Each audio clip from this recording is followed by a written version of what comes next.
In the bustling town of Capernaum, the air was thick with anticipation. Word had spread like wildfire that Jesus of Nazareth was back. People from all walks of life, from the wealthy merchants to the humble fishermen, gathered in the town square, their hearts full of hope and expectation. They had heard the stories, miracles of healing, provision, and transformation. This was their month of miracles, and they were ready to witness the extraordinary. As Jesus walked through the streets, he was surrounded by a throng of people. Among them was Jairus, a leader of the synagogue, who pushed his way through the crowd with desperation in his eyes. "Master, my daughter is dying," Jairus pleaded, falling at Jesus' feet. "Please come and lay your hands on her so that she may be healed and live." Jesus nodded, compassion filling his gaze. He began to follow Jairus, but the crowd was relentless. They pressed in on him, eager for a touch, a word, a miracle. In the crowd was a woman who had been suffering from a bleeding condition for 12 long years. She had spent all she had on doctors, but instead of getting better, she had only grown worse. Weak and frail, she had heard about Jesus and believed that if she could just touch the hem of his garment, she would be healed. With a surge of faith, she reached out and touched his cloak. Immediately, she felt the bleeding stop and she knew she was healed. Jesus stopped and turned around. "Who touched my clothes?" he asked.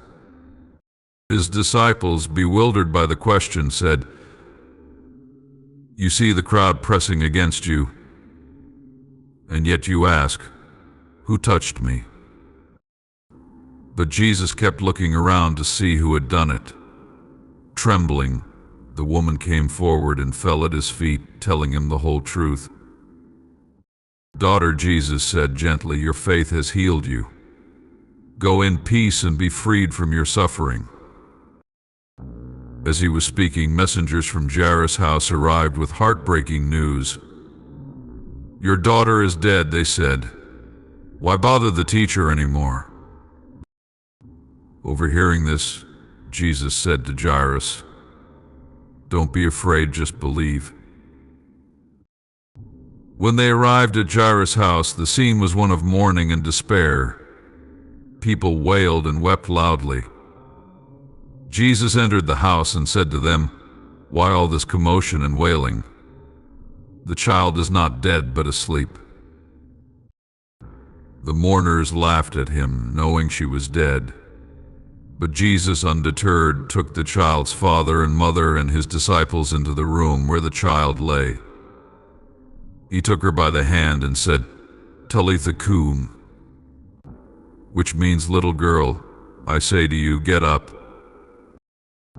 Immediately the girl stood up and began to walk around.